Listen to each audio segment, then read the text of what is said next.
जज्बा हो तो ऐसा। ये एक लड़की की सच्ची कहानी है जो हमें कठिन से कठिन परिस्थितियों के बावजूद जीवन को सकारात्मक तरीके से जीने और अपने लक्ष्य को प्राप्त करने की प्रेरणा देती है।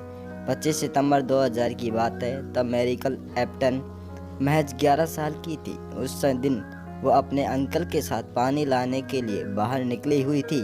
रास्ते में उन्हें 4-5 लोगों ने घेर लिया। उनके हाथों में धारदार हथियार थे। उन्होंने अंकल से ज़मीन पर झुक जाने के लिए कहा और उन्हें बेरहमी से मारने लगी। ये देख मैरिकल सदमे में आ गई। वो उन लोगों को जानती थी, वे उसके पड़ोसी थे। उसे लगा कि अब उसकी जान भी नहीं बचेगी और वो उनसे बचकर भागने लगी।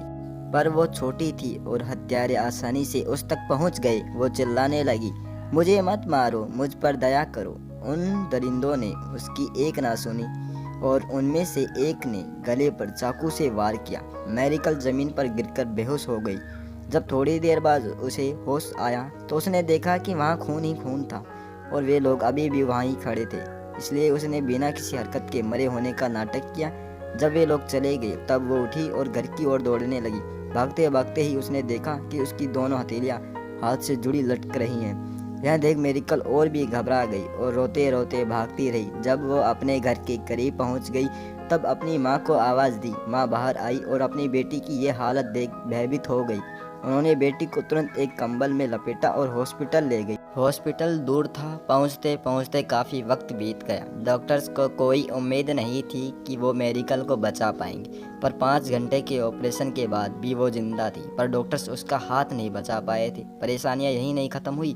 जब वे वापस गए तो उनका घर लूटकर जलाया जा चुका था। गरीब होने के कारण उनके पास हॉस्पिटल का बिल भरने के लिए पैसे भी नहीं थे। पर दूर के एक रिश्तेदार आर्च बिशप एंटोनियो लेडेस्मा की मदद से वे बिल भर पाए और अपराधियों को सजा भी दिलवा पाए। इतना कुछ हो जाने के बाद भी मैरिकल ने कभी भगवान को नहीं कोसा कि उसके साथ ही ऐसा क्यों हुआ, बल्कि उसका कहना है कि ईश्वर में विश्वास रखते हुए मैं और भी दृढ़ निश्चय हो गई कि मुझे एक सामान्य जीवन जीना है। मुझे लगता है कि दुनिया में किसी ज़रूरी मिशन के लिए हूँ, इसलिए मैं इस हमले से बच पाई हूँ।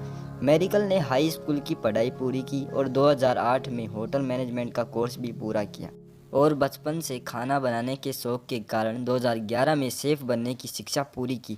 इतनी बड़ी डिसेबिलिटी के बावजूद जीवन में आगे जाने के जज्बे को आसपास के लोग नज़रअंदाज नहीं कर सकते थे और जल्द ही मेरिकल को मीडिया हाईलाइट करने लगा। ऐसे ही एक कार्यक्रम को देखकर होटल एड्सा सांग्री ला मानिला फिलिपनेस ने उसे अपने यहाँ किसी प्रोजेक्ट पर काम करने का मौका दिया। मेरिकल के साथ काम करने वाले शेफ अल्जामिल बोर्जा बताते हैं, वो मदद के लिए सिर्फ तभी पुकारती है जब उन्हें कोई गर्म पात्र हटाना होता है या किसी शीशी का चिकना ढक्कन खोलना होता है। मेरिकल आज भी उसी होटल में बतौर शेफ का काम करती है और अपने जज्बे के दम पर लाखों करोड़ों लोगों को प्रेरित करती रहती है। किसी प्रोजेक्ट पर काम करने का मौका दिया। फ्रेंड्स, अक्सर हम अपनी लाइफ में आने वाली छोटी मोटी परेशानियों से घबरा जाते हैं और अपना विश्वास कमज़ोर कर बैठते हैं, पर आज की यह कहानी बताती है कि सिचुएशन कितनी ही ख़राब क्यों न हो, हम उसे बदल सकते हैं। मेरिकल की कही एक बात हमें याद रखनी चाहिए, यदि आप सपने देखें, कड़ी मेहनत करें और ईश्वर में आस्था रखें तो कुछ भी संभव है।